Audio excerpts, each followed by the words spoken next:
بسم اللہ الرحمن الرحیم۔ السلام علیکم دوستو، دنیا بھر کی بریکنگ اور سلیکٹڈ نیوز میں آج آپ سنیں گے، لیکن اس سے پہلے اگر ہو سکے تو لائک اور سبسکرائب کا بٹن ضرور دبا لیں۔ شکریہ۔ اسرائیلی تاریخ کی سب سے بڑی فضائی مشقوں کا جائزہ لینے کے لیے دنیا بھر سے 11 ممالک کے ایئر فورس چیفز اسرائیل پہنچ گئے ہیں۔ متحدہ عرب امارات کی فضائیہ کے سربراہ بھی ان دنوں اسرائیل میں موجود ہیں۔ اسرائیل اس ہفتے اپنی سب سے بڑی فضائی مشق کا اہتمام کر رہا ہے، جس میں کئی مغربی ممالک اور بھارت بھی شرکت کرے گا۔ اسرائیلی فوجی حکام کا کہنا ہے کہ ایران اسرائیل کا سب سے بڑا خطرہ اور اس کی زیادہ تر فوجی منصوبہ بندی کا مرکز ہے۔ مشقوں کو بلو فلیگ کا نام دیا گیا ہے، جو اسرائیلی پرچم سے منسلک ہے۔ مشقوں میں شامل کچھ ممالک پہلی بار حصہ لے رہے ہیں۔ مشقوں میں 80 جنگی طیارے جبکہ 1500 غیر ملکی عملہ اس کا حصہ ہوں گے۔ ان اسرائیلی فضائی مشقوں میں متحدہ عرب امارات پہلی بار حصہ لے رہا ہے۔ دیگر ممالک میں Japan, Romania, Finland, Netherlands, Australia, South Korea, Croatia وغیرہ شامل ہیں۔ امریکہ کا جدید ترین F-35 ٹیکنالوجی کا حامل طیارہ بھی ان مشقوں کا حصہ ہوگا۔ بھارت کی جانب سے اس سے پہلے مشقوں میں حصہ لینے کے لیے صرف فوجی کارگو طیارہ بھیجا جاتا تھا، تاہم اس سال بھارتی فضائیہ کے لڑاکے طیارہ بھی بھیجے گئے ہیں۔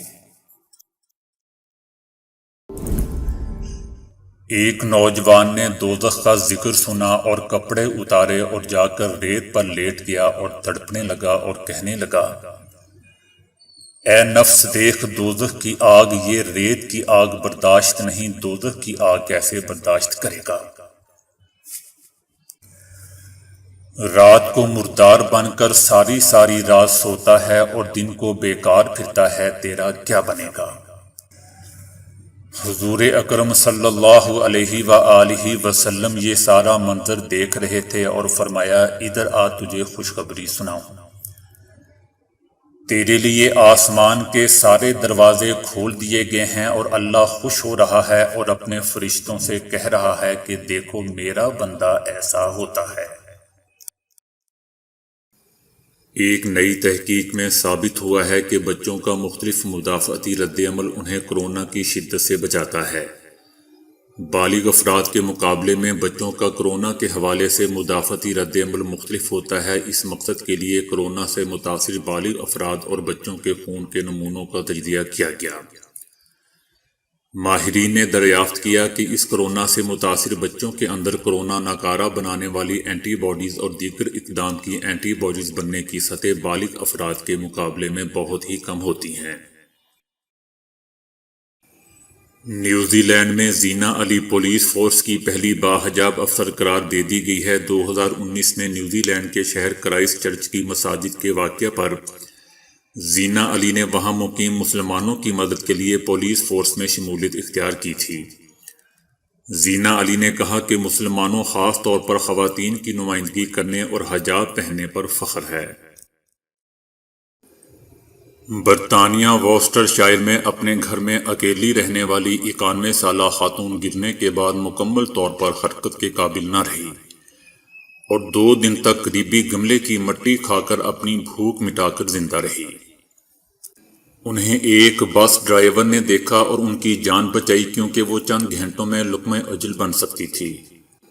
اس خاتون روز میری کو یہ بھی یاد نہیں کہ گرنے کے بعد ان کے ساتھ کیا ہوا۔ خاتون نے کہا کہ مجھے بس اتنا یاد ہے کہ میں اتوار کی شب کینیڈا میں اپنی بیٹی سے بات کر رہی تھی۔ اس کے بعد مجھے معلوم ہوا کہ میں ہاسپٹل میں ہوں اور آج منگل ہے۔ ڈاکٹروں نے ان کے پیٹ میں گملے کی مٹی دریافت کی ہے، جو انہوں نے غنودگی یا بے خیالی میں خود کو زندہ رکھنے کے لیے کھائی تھی۔ برطانوی ادارے نے ٹچ سکرین سے کنٹرول ہونے والا ایک آلہ بنایا ہے جو مریضوں کو کھانا نگلنے میں حائل مشکلات دور کرتا ہے۔ چوٹ یا فالج یا کسی اور وجہ سے مریضوں کو لقمہ نگلنے میں مشکل پیش آتی ہے، اس کے لیے دوائیں تجویز کی جاتی ہیں، لیکن اب ماہرین نے اس کا مؤثر حل نکالا ہے۔ اس عمل میں حلق کے اندر بجلی کے ہلکے جھماکے ڈالے جاتے ہیں، جس کے بعد مریض کھانا نگلنے میں بہتری محسوس کرتا ہے۔ یہ آلہ روایتی علاج کے مقابلے میں بہت مؤثر ہے۔ اس آلے کو فیجینکس کا نام دیا گیا ہے، جو نگلنے کے دائمی اور شدید مرض میں آرام کی وجہ بنتا ہے۔ اکثر مریض صرف 3 روز میں بہتر ہونے لگتے ہیں، کیونکہ حلق کے متاثرہ حصے کے اعصاب کی تحریک دماغ تک جاتی ہے۔ دماغ میں وہ اس حصے پر اثر ڈالتی ہے جو ہمارے کھانے اور نگلنے کے عمل کو کنٹرول کرتا ہے۔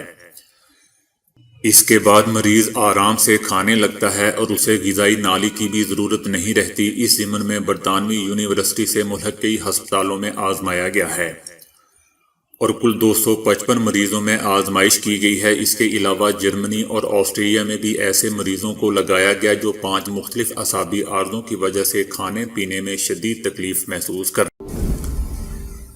نیوزی لینڈ اور برطانیہ کے سائنسدانوں نے ایک ایسا آلہ ایجاد کر لیا ہے جو واقعہ میں جبڑوں کو تالا لگا کر اپنے استعمال کرنے والے کو کچھ بھی کھانے کے قابل نہیں چھوڑتا، اور اس طرح وہ زبردستی ڈائٹنگ کر کے اپنا وزن کم کرنے پر مجبور ہو جاتا ہے۔ اس آلے کو ڈینٹل سلم کا نام دیا گیا ہے، جو یونیورسٹی آف اوٹاگو نیوزی لینڈ کے ماہرین نے ایجاد کیا ہے۔ یہ ننھا سا آلہ جبڑے کے سب سے پچھلے حصے میں اوپر اور نیچے والی داڑھوں کو ایک دوسرے سے اس طرح جوڑتا ہے کہ جبڑے میں نہایت ہی معمولی حرکت کی گنجائش رہ جاتی ہے۔ جبڑے کے پچھلے حصے میں آلے کی تنصیب کا کام ایک ماہر دندان ساز خصوصی اوزاروں کی مدد سے کرتا ہے، البتہ اسے استعمال کرنے والے فرد کو سہولت دی جاتی ہے کہ وہ ہنگامی حالات میں اپنے جبڑے کا تالا ایک خاص چابی سے خود بھی کھول سکتا ہے۔ منہ میں آلہ نصب ہو جانے کے بعد سانس لینے اور بولنے میں کوئی دشواری نہیں ہوتی، البتہ اسے پہننے والا کوئی ٹھوس غذا نہیں کھا سکتا، لہٰذا وہ صرف مائع غذا لیکوڈ ڈائٹ ہی استعمال کر سکتا ہے۔ اس حوالے سے تحقیقی میگزین برٹش ڈینٹل جرنل میں شائع شدہ ہونے والی ایک تازہ رپورٹ کے مطابق یہ آلہ یا تالا 7 صحت مند لیکن جسمانی طور پر موٹے رضاکاروں پر آزمایا گیا، جنہوں نے یہ تالا 14 دن تک اپنے دانتوں میں لگائے رکھا۔ مطالعے کے دوران تمام رضاکاروں کو تجارتی طور پر دستیاب مائع غذا دی گئی، جس سے انہیں روزانہ صرف 1200 کیلوریز حاصل ہوئی۔ 14 دن کے بعد تمام رضاکاروں کے وزن میں اوسطاً 14 پاؤنڈ کی کمی ہوئی۔ یہ بھی کہا جا سکتا ہے کہ تمام رضاکاروں نے روزانہ 1 پاؤنڈ کے حساب سے وزن گھٹایا۔ اس آلے کے کوئی منفی اثرات سامنے نہیں آئے، البتہ ایک رضاکار نے اعتراف کیا کہ اس نے بے ایمانی کی تھی، یعنی 2-3 مرتبہ تجویز کردہ غذا سے ہٹ کر پگھلی ہوئی چاکلیٹ اور سافٹ ڈرنک پی لی تھی۔ ڈینٹل سلم ایک کم خرچ اور غیر مضر ایجاد ہے جو وزن گھٹانے کے لیے سرجری جیسے طریقوں کا ایک محفوظ اور پرکشش متبادل ہے، پھر اس کے مضر اثرات بھی نہیں۔ اس ایجاد کا فائدہ اپنی جگہ، لیکن پروفیسر برنٹن نے اعتراف کیا کہ وزن کم کرنے کے خواہش مند اکثر افراد زیادہ سختی برداشت کرنے کے لیے تیار نہیں ہوتے۔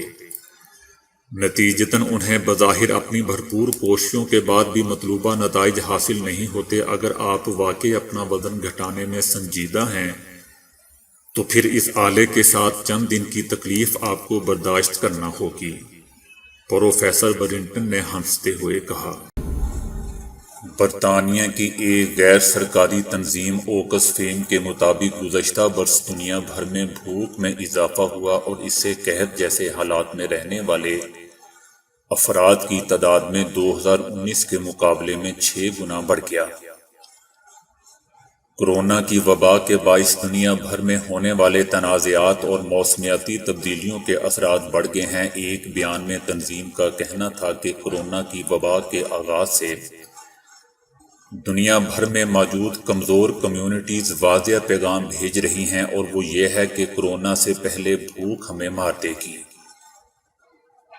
آج بھوک کی وجہ سے ہونے والی اموات کورونا کے نتیجے میں ہونے والی ہلاکتوں سے زیادہ ہے۔ اوکسفیم کے مطابق کورونا کی وجہ سے 1 منٹ میں 7 لوگ مر رہے ہیں، جبکہ شدید بھوک سے ہر منٹ میں 11 اموات ہو رہی ہیں۔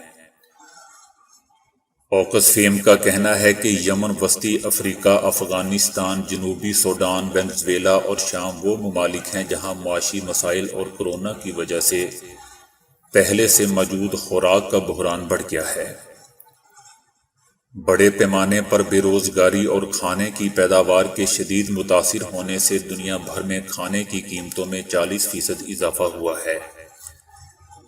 یہ ایک دہائی میں ہونے والا سب سے زیادہ اضافہ ہے۔ دنیا بھر میں کل ملا کر 5 لاکھ سے زائد افراد قحط جیسے حالات میں رہ رہے ہیں، جبکہ 15.5 کروڑ افراد کو شدید بھوک کا سامنا ہے۔ یہ تعداد فرانس اور جرمنی کی کل آبادی کے برابر ہے۔ ان 15.5 کروڑ افراد میں 3 میں سے 2 لوگ ایسے ملک میں رہتے ہیں جہاں لڑائی یا کشیدگی چل رہی ہے۔ تو دوستو، ابھی کے لیے اتنا ہی۔ ویڈیو کو لائک اور شیئر کرنے کا بہت بہت شکریہ۔